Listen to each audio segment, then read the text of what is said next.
গানে গানে যদি আমার মনের কথা তোমার কানের কাছে পৌঁছে যায়, আহা। অলরেডি গানে গানে এই গানটা অলরেডি আবারও ট্রেন্ডিংয়ে চলে এসছে, জাস্ট টিজারই ট্রেন্ডিংয়ে চলে এসছে। ভাবো যে তাহলে অরিজিনালি গানটা এলে কি হবে। থ্যাঙ্কস টু সন্দীপ দা। বস, এত রাত্রিবেলা ভিডিওটা বানাচ্ছি, মানে বাড়িতে জগন্নাথ দেবের আগমন হয়েছে। এটা একটা বিরাট বিরাট পাওনা আর কি আমাদের আবাসনের আর কি। জগন্নাথ দেব আমাদের বাড়িতেই একটি বছরের জন্য আর কি থাকবেন। আমাদের বাড়িটা মাসির বাড়ি হয়নি, আমাদের বাড়িটা নিজেদের বাড়ি হয়েছে জগন্নাথ দেবের। দারুণ লাগছে, একটা আলাদা অনুভূতি। তো সেই সারা সন্ধ্যে ধরে সেই একটা নিয়ে একটা আলাদা উৎসবে ছিলাম। তো আজকে উল্টো রথ তোমরা সবাই জানো। এরকম একটা পরিস্থিতিতে দেবদা, আমাদের দেবদা, ট্রেন্ডিংয়ে যেখানে রামায়ণের মতন কাজ রয়েছে, সেই কাজের ভিতরেও তিনি নাকি নাম্বার 4 অন ট্রেন্ডিং। ইয়েস বন্ধুরা, রানা সরকার পোস্ট করেছে নাম্বার 5 অন ট্রেন্ডিং, কিন্তু রানা সরকার তো জানে না যে দেব শুভশ্রী জুটির পাওয়ার কাকে বলে। তো সে কিন্তু জানেই না যে নাম্বার 4 অন ট্রেন্ডিংয়ে উঠে আসবে সেটা। এই দেখো তোমাদেরকে দেখিয়ে দিই যে নাম্বার 4 অন ট্রেন্ডিং। এখানে গানটা খুলেও যদি তোমরা নাম্বার 4-এ ইয়ে করো, তাহলেই তোমরা দেখতে পেয়ে যাবে ইন্ডিয়া ট্রেন্ডিং। হ্যাঁ, এটা নাম্বার 4 ইন্ডিয়া ট্রেন্ডিং। রীতিমতো রামায়ণের সাথে লড়ছে।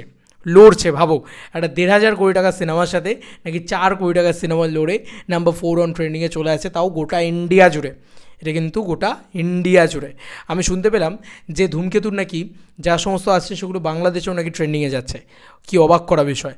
বাংলাদেশেও এই ক্রেজটা দেখতে পাবো, সেটা আমি সত্যি বলছি আমি কল্পনা করতে পারিনি। রানা সরকার কি পোস্ট করেছে আমি একটুখানি পড়ি, ভালো লাগবে আশা করি তোমাদেরকে, তোমাদেরও ভালো লাগবে। লিখেছে যে 6 মিনিট আগে লিখেছে, 6 মিনিট ট্রেন্ডিং 5-এ ছিল 6 মিনিট আগে। আর এখন টিল নাও টাইম, আচ্ছা দাঁড়াও, ফোকাস নিচ্ছে না, ওয়েট, তোমাদেরকে দেখাই। হ্যাঁ, 6 মিনিট আগে ট্রেন্ডিং 5-এ ছিল, এখন কিন্তু ট্রেন্ডিং 4-এ উঠে এসছে। বুঝতেই পারছো হোয়াট আ পাওয়ার অফ দেব শুভশ্রী জুটি। Trending 5 hashtag YouTube within 11 hours song teaser গানে গানে। কনগ্রাচুলেশন টিম ধূমকেতু, দেব, শুভশ্রী গাঙ্গুলি, অনুপম রয়, অরিজিৎ সিং, শ্রেয়া ঘোষাল, কৌশিক গাঙ্গুলি, দেব এন্টারটেনমেন্ট ভেঞ্চার্স, ডাক্সি মিডিয়া, যাই হোক এটা দেওয়া হয়েছে। আচ্ছা, এবার আরও একটা জিনিস বলি তোমাদেরকে। অঙ্কিত তো আমাকে অলওয়েজ আপডেট পাঠাতে থাকে, মানে আমি বারবার বলি যে আমার এই যে মানে ডান হাত বাঁ হাত হচ্ছে দেবিয়ান্সরা, সব কিছুই আমার দেবিয়ান্সরা। নাহলে এই চ্যানেলে এই যে দেবদা রিলেটেড এত লেটেস্ট নিউজ আপডেট, এগুলো দেবিয়ান্স ছাড়া অসম্ভব আমার পক্ষে। মানে ওরা যেভাবে কালেক্ট করে নিউজগুলো পাঠায়, এই যে 4, মানে এটা আবার সন্দীপদা পাঠিয়েছে, দেখো নাম্বার 4 অন ট্রেন্ডিং। আচ্ছা, এবার তোমাদেরকে আমি দেখি অঙ্কিতেরটা দেখাই তোমাদেরকে, ওয়েট। অঙ্কিতেরটা ও লিখেছে 7 ঘন্টায় 1.1K। দেখো এটা তোমাদেরকে দেখিয়ে দিই, 7 ঘন্টায় 1.1 কে নয়, সরি 1.1 মিলিয়ন ক্রস করে গেছে ভিউজ। তাহলে এতক্ষণে এই যে টিজারটা, এটা মোটামুটি ধরেই নেওয়া যায় যে আর 4 ঘন্টায় মিনিমাম 1.5 মিলিয়ন তো ক্রস করেই গেছে, হয়তো আরও বেশিই হবে হয়তো। আমি আর কাউন্ট ডাউন করতে গেলাম না যে কতটা ইনস্টাগ্রাম, কতটা ফেসবুক, বাকিটা তোমরাই বুঝে নাও।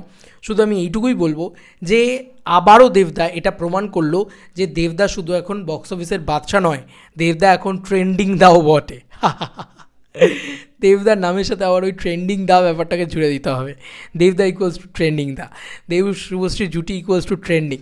আগেও বলেছি যে আমরা ছোটোবেলায় যখন এই জুটিটার কিছু আসতো, তখন আমরা সত্যি জানতাম না, বুঝতাম না, পারতাম না বলে আমাদের মনে হতো যে হ্যাঁ ঠিক আছে এই এগুলোই আমাদের মনে হতো। কিন্তু ভালো করে মানে নোটিস করে দেখবে, কিন্তু এখন আমরা যেহেতু জানি এই ট্রেন্ডিং এই সমস্ত, আমাদের কাছে এসব কিছু তখন মানে ম্যাটার করতো না। তখন যদি সত্যি সঙ্গীত বাংলায় না থেকে এসব ট্রেন্ডিং, তারপরে কি হ্যাশট্যাগ পপুলার হচ্ছে, এসব যদি আমাদের জেনারেশনে থাকতো, আমাদের ছোটোবেলায় থাকতো, হয়তো মেবি মানে সব কিছু জিতে সব কিছুর বাপ হয়ে বসে থাকতো এই জুটিটা আর কি। বুঝতে পেরেছো তো, সবার উপরে থাকতো, নাম্বার 1-এ থাকতো। আর আজও এত দিন বাদে এসে এই ট্রেন্ডিংয়ের জামানা, এই সোশ্যাল মিডিয়ার জামানাতে এসে এই জুটিটা আবারও রেকর্ড ক্রিয়েট করছে। বলে রাখি, এই জুটিটার লাস্ট যে ছবিটা, সেই ছবিটা 1 যুগ আগে এসেছিলো, 1 যুগ এরও বেশি আগে এসেছিলো আর কি। তাই বুঝতেই পারছো 1 যুগ মানে 12টা বছর হলে 1 যুগ হয়। তো 1 যুগেরও বেশি সময় জুড়ে আর কি এই জুটিটাকে নিয়ে আমাদের একটা উন্মাদনা চলছে, ঠিক আছে। এবং 1 যুগেরও বেশি সময় আর কি অ্যাকচুয়ালিতে। তবে আমি এইটাই বলবো যে সেই সময়ের নিরিখেও ওরা নাম্বার 1 ছিল, আজকেও ওরা নাম্বার 1 রয়েছে, কারণ নামটা দেব শুভশ্রী জুটি। আর বেশি কিছু বলবো না, ট্রেন্ডিং ভাই 4-এ আছে, 1-এ উঠবে, কোনো চাপ নেই। একটা টিজার যদি এই করে, তাহলে তুমি জাস্ট ভাবো যে গানটা এলে কী হবে। তো এই ছিল এখনকার মতো ভিডিও। তোমাদের আর কি মতামত, ভিডিওটাকে নিয়ে জানিও কমেন্ট সেকশনে। চলো বন্ধুরা, নতুন কোনো ভিডিওতে দেখা হবে, বাই।